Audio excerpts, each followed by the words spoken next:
फारस के राजा कुर्तु के पहले वर्ष में यहोवा ने फारस के राजा कुर्तु का मन उभारा कि यहोवा का जो वचन यिर्मयाह के मुंह से निकला था वह पूरा हो जाए। इसलिए उसने अपने समस्त राज्य में यह प्रचार करवाया और लिखवा भी दिया।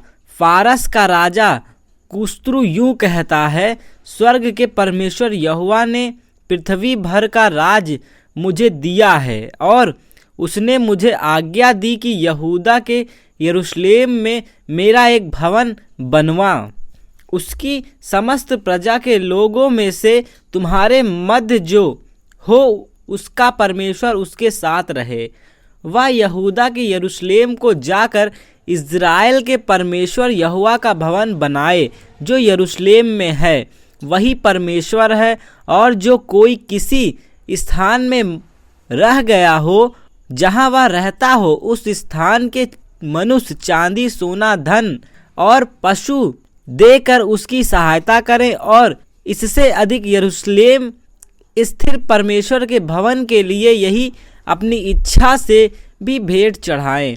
तब यहूदा और बिन्यामी के जितने पितरों के घराने के मनुष्य पुरुष और याजकों और लेवियों का मन परमेश्वर ने उभारा था कि जाकर यरूशलेम में यहोवा के भवन को बनाएं। वे सब उठे खड़े हुए और उनके आसपास सब रहने वालों ने चांदी के पात्र सोना धन पशु और अनमोल वस्तुएं देकर उसकी सहायता की। यह उन सब से अधिक था जो लोगों ने अपनी अपनी इच्छा से दिया। फिर यहोवा के भवन के जो पात्र नबूकदनेस्सर ने यरूशलेम से निकलकर अपने देवता के भवन में रखे थे उनको कुस्रु राजा ने मिथ्रादात खजांची से निकलवा कर यहूदियों के शेशबस्सार नामक प्रधान को गिनकर सौंप दिया। उनकी गिनती यह थी, अर्थात सोने के 30 और चांदी के 1000 परात और 29 छुरी, सोने के 30 और मध्यम प्रकार की चांदी के 410 कटोरे तथा अन्य प्रकार के पात्र 1000 सोने चांदी के पात्र, सब मिलकर 5400 थे। इन सबों को शेशबस्सार उस समय ले आया जब बंदी बेबीलोन से यरूशलेम को आए, जिनको बेबीलोन का राजा नबूकदनेस्सर बेबीलोन को बंदी बनाकर ले गया था।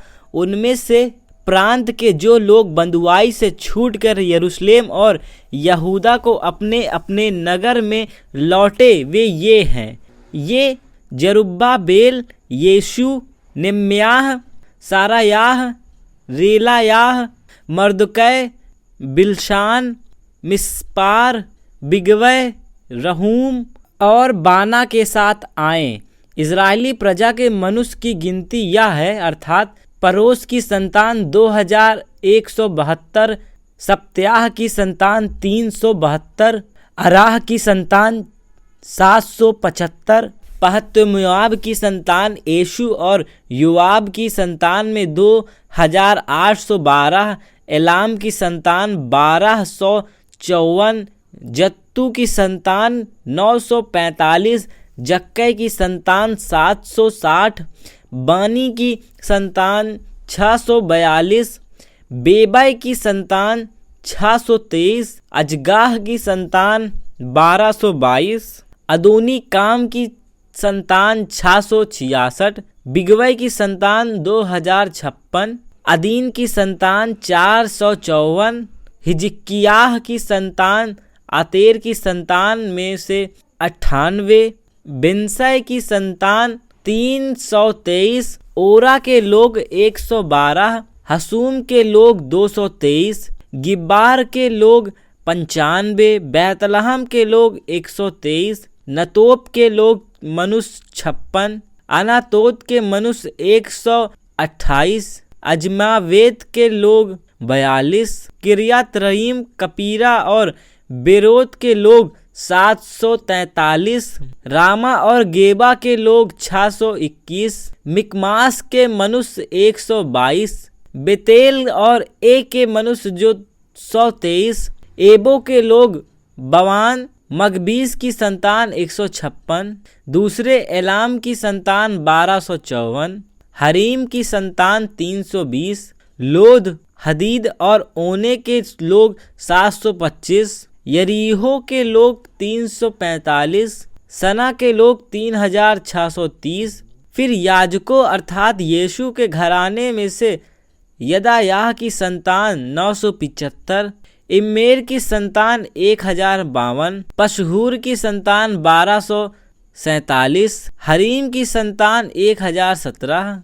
फिर लेवीय अर्थात यीशु की संतान और कदमिएल की संतान हुग्याह की संतान में से 74। फिर गवैयों में से अशाप की संतान 128। फिर दरबारों की संतान सल्लूम की संतान, अतेर की संतान, तल्लूम की संतान, अक्कूब की संतान, हतीता की संतान और सोबै की संतान, ये सब मिलकर 139 हुए। फिर नतीन की संतान, सीहा की संतान, हसूपा की संतान, तबायोत की संतान, केसोत की संतान, सियाह की संतान, पदोन की संतान, लबान की संतान, हगबा की संतान, अक्कूब की संतान, हगाब की संतान, सलमय की संतान, हनान की संतान, गिदल की संतान, गहर की संतान, रयाह की संतान, रशीन की संतान,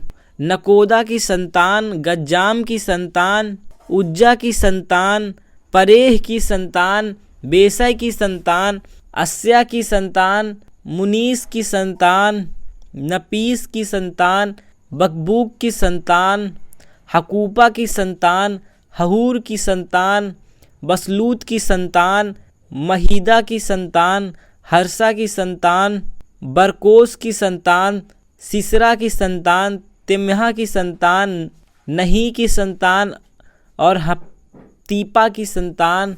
फिर सुलेमान के दासों की संतान, सोतै की संतान, हस्सुरुपेत की संतान, परूदा की संतान, याला की संतान, दरकोन की संतान, गिदेल की संतान, सप्त्याह की संतान, हतील की संतान, पुकरे तरीबियाह की संतान और अमी की संतान, सब नतीन और सुलेमान के दासों की संतान 392 थे। फिर जो तिलमिल्याह, तिलहर्षा, करूब, अदान और इम्मेर से आए, परंतु वे अपने अपने पितरों के घराने और वंशावली ना बता सकें कि वे इज़राइल के हैं, वे ये हैं: दल्याह की संतान, तुबियाह की संतान और नकोद की संतान, जो मिलकर 692 थे। याजकों की संतान में से हबाया की संतान, हक्कोस की संतान और बजिल्लै की संतान, जिसने गिलादी बर्जिल्लै की एक बेटी को ब्याह लिया था, उसी का नाम रखा लिया था। इन सबों ने अपनी अपनी वंशावली का पात्र औरों की वंशावली पोथियों में ढूंढा, परंतु वे ना मिले, इसलिए वे अशुद्ध ठहराकर याजक पद से निकाले गए। और अधिपति ने उनसे कहा कि जब तक उरीम और तुम्मीम धारण करने वाला कोई याजक ना हो, तब तक कोई परम पवित्र वस्तु खाने ना पाए। समस्त मंडली मिलाकर 42,360 की थी। इनको छोड़ इनके 7,347 दास दासियाँ और 200 गाने वाले और गाने वालियाँ थीं। उनके घोड़े 736, खच्चर 245, ऊँट 445 और गधे 6,720 थे। पितरों के घराने के कुछ मुख्य पुरुष ने जब यहोवा के भवन को जो यरूशलेम में है आए, तब परमेश्वर के भवन को उसी के स्थान पर खड़ा करने के लिए अपनी अपनी इच्छा से कुछ दिया। उन्होंने अपनी अपनी पूंजी के अनुसार 61,000 दरकमोन सोना और 5,000 माने चांदी और याजकों के योग 100 अंगरखे अपनी अपनी इच्छा से उस काम के खजाने में दे दिया। तब याजक और लेवीय और लोगों में से कुछ और गवाये और द्वारपाल और नतीन लोग अपने नगर में और सब इजरायली अपने अपने नगर में फिर बस गए। जब 7वां महीना आया और इजरायली अपने अपने नगर में बस गए तो लोग यरूशलेम में एक मन होकर इकट्ठा हुए। तब योशादाक के पुत्र यीशु ने अपने भाई याजकों समेत और सल्तियेल के पुत्र जरुब्बाबेल ने अपने भाइयों समेत कमर बांधकर इज़राइल के परमेश्वर की वेदी को बनाया कि उस पर होम बलि चढ़ाए, जैसा कि परमेश्वर के भक्त मूसा की व्यवस्था में लिखा है। तब उन्होंने वेदी को उसके स्थान पर खड़ा किया, क्योंकि उन्हें उस ओर के देशों के लोग का भय रहा और वे उस पर यहोवा के लिए होम बलि अर्थात प्रतिदिन सवेरे और सांझ के होम बलि चढ़ाने लगे। उन्होंने झोपड़ियाँ के पर्व को माना, जैसा कि लिखा है, और प्रतिदिन के होम बलि एक एक दिन की गिनती और नियम के अनुसार चढ़ाए। उसके बाद नित्य होम बलि और नए नए चांद और यहोवा के पवित्र किए हुए सब नियत पर्वों के बलि और अपनी अपनी इच्छा से यहोवा के लिए स्वेच्छा बलि हर एक दिन के लिए बलि चढ़ाए। 7वें महीने के पहले दिन में वे यहोवा को होम बलि चढ़ाने लगे, परंतु यहोवा के मंदिर की नींव तब तक न डाली गई जब तक उन्होंने पत्थर गढ़ने वालों और कारीगरों को रुपया और सीदोन और सोरी लोगों को खाने पीने की व्यवस्था और तेल दिया कि वे फारस के राजा कुस्त्रु के पत्र के अनुसार देवदारू की लकड़ी लबानोन से याफा के पास के समुद्र में पहुँचाए। उनके परमेश्वर के भवन में जो यरूशलेम में था, आने के दूसरे वर्ष के दूसरे महीने में सल्तियेल के पुत्र जरुब्बाबेल ने और योशादाक के पुत्र यीशु ने और उनके अन्य भाइयों ने, जो याजक और लेवीय थे और जितने बंधुआई थे यरूशलेम में आए थे, उन्होंने भी काम को आरंभ किया और 20 वर्ष अथवा उससे अधिक अवस्था के लेवियों को यहोवा के भवन का काम चलाने के लिए नियुक्त किया। तब यीशु और उसके बेटे और भाई और कदमियेल और उसके बेटे जो यहूदा की संतान थे और हेनादद की संतान और उसके बेटे परमेश्वर के भवन में कारीगरों का काम चलाने को खड़े हुए। तब राजमिस्त्रियों ने यहोवा के मंदिर की नींव डाली। तब अपने वस्त्र पहने हुए और तुरिया लिए हुए याजक और सांझ लिए हुए आपस के वंश के लेवीय इसलिए नियुक्त किए गए कि इजरायलियों के राजा दाऊद की चलाई हुई रीति के अनुसार यहोवा की स्तुति करें। अतः वे यह गा कर यहोवा की स्तुति की और धन्यवाद करने लगे। वह भला है और उसकी करुणा इज़राइल पर सदा की बनी है। जब ये यहोवा की स्तुति करने लगे, तब सब लोग ने यह जानकर कि यहोवा के भवन की नींव अब पड़ रही है, ऊंचे शब्द से जय जयकार किया। परंतु बहुतेरे याजक और लेवी और पूर्वजों के घराने के मुख्य पुरुष अर्थात वे बूढ़े जितने पहला भवन देखा था, जब इस भवन की नींव उसकी आंखों के सामने पड़ी, तब वे फूट फूट कर रोने लगे और बहुतेरे आनंद के मारे ऊंचे शब्द से जय जयकार कर रहे थे। इसलिए लोग आनंद के जय जयकार का शब्द और लोगों के रोने का शब्द से अलग पहचान ना सके, क्योंकि लोग ऊंचे शब्द से जय जयकार कर रहे थे और वह शब्द दूर तक सुनाई देता था। जब यहूदा और बिन्यामी के शत्रुओं ने यह सुना कि बंधुआई से छूटे हुए लोग इज़राइल के परमेश्वर यहोवा के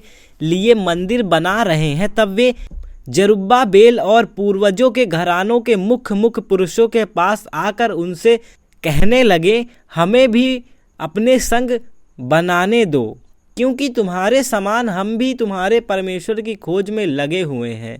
और असुर का राजा हर्षदहोन, जिसने हमें यह पहुंचाया, उसके दिनों में हम उसी को बलि चढ़ाते भी हैं। जरुब्बाबेल, यीशु और इज़राइल के पितरों के घरानों के मुख्य पुरुष ने उनसे कहा, हमारे परमेश्वर के लिए भवन बनाने में तुम्हारा हमसे कोई संबंध नहीं। हम ही लोग एक संग मिलकर फरस के राजा कुर्तरू की आज्ञा के अनुसार इज़राइल के परमेश्वर यहोवा के लिए उसे बनाएंगे।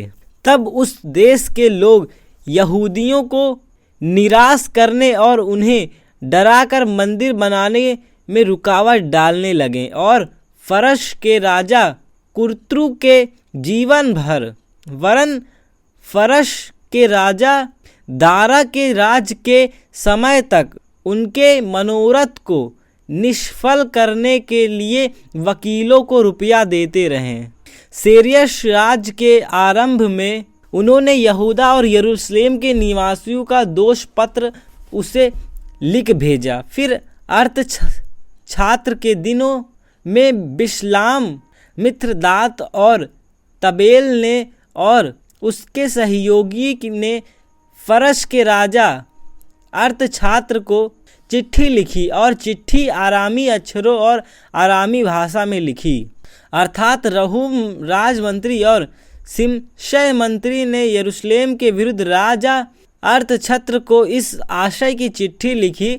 उस समय रहूम राजमंत्री और शिमशै मंत्री और उनके अन्य सहयोगियों ने अर्थात दीनी, अपरसक्तकी, तरपली, अफारसी, अरेकी, बबेली, शूशनी, देहवी, एलामी आदि जातियों ने, जिन्हें महान और प्रधान उसने पार ले आकर सोमरोन नगर में और महानंद के इस पार के शेष देश में बसाया था, एक चिट्ठी लिखी। जो चिट्ठी उन्होंने अर्थछात्र राजा को लिखी उसकी यह नकल है। राजा अर्थछात्र की सेवा में तेरे दास जो महानद के पार के मनुष्य हैं तुझे शुभकामनाएं भेजते हैं। राजा को यह विवादित हो कि जो यहूदा तेरे पास ले चले आए वे हमारे पास यरूशलेम को पहुँचे हैं। वे उस दंगैत और घिनौनी नगर को बसा रहे हैं, वरन उसकी शहर पनाह को खड़ा कर चुके हैं और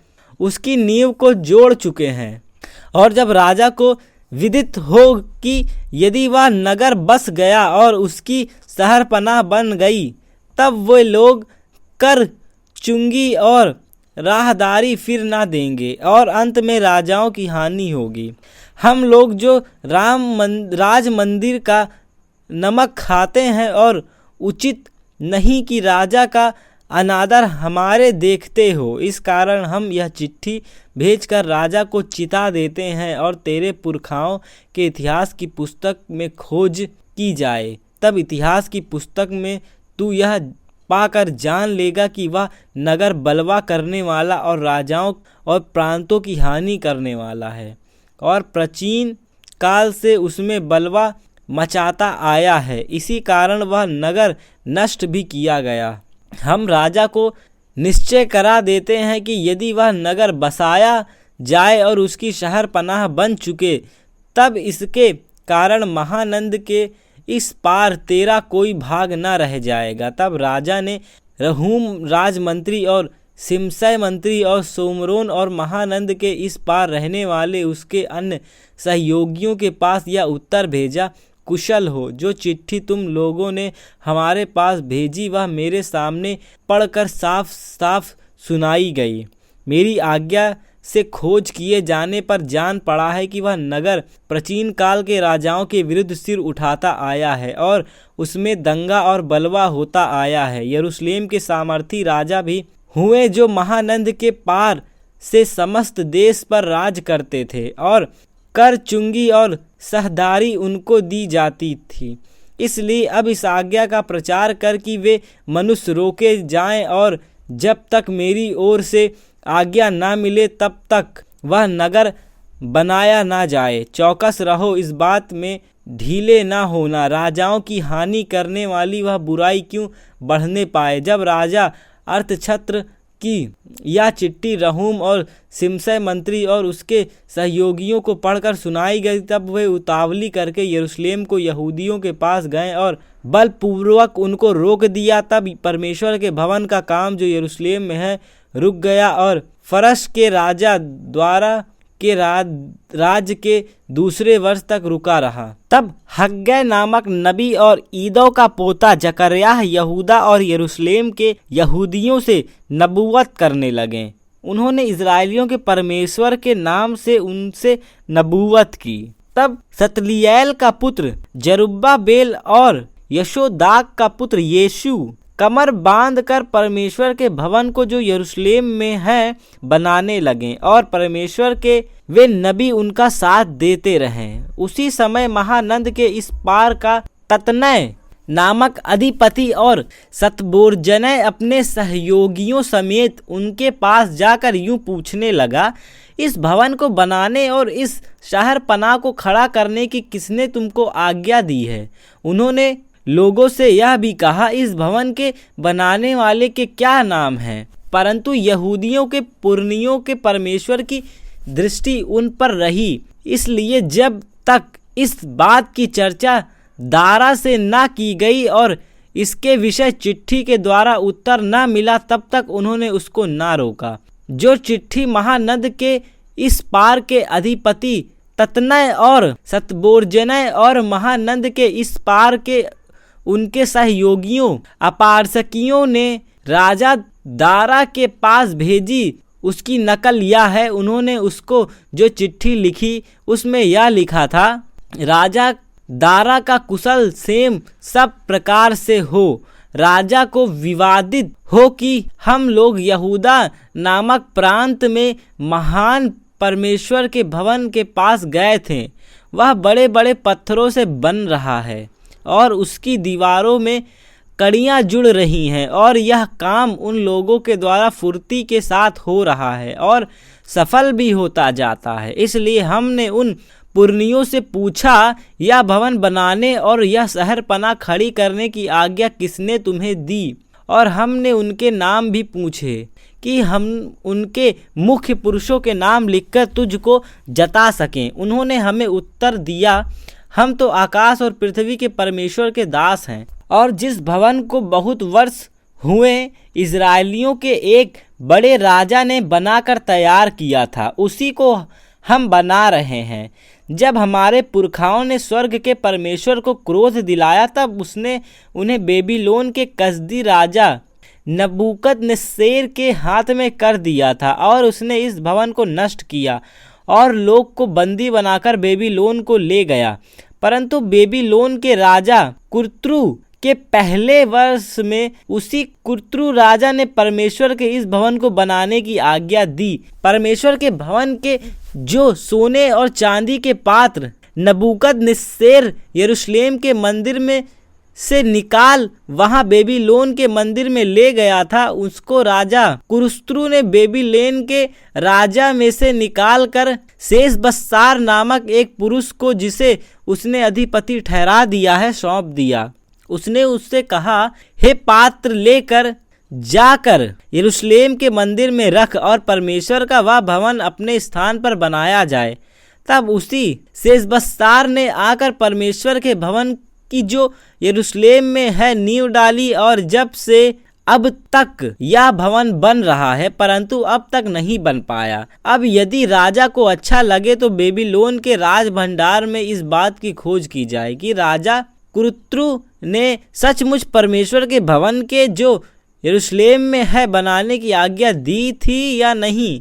तब राजा इस विषय में अपनी इच्छा हमको बताए।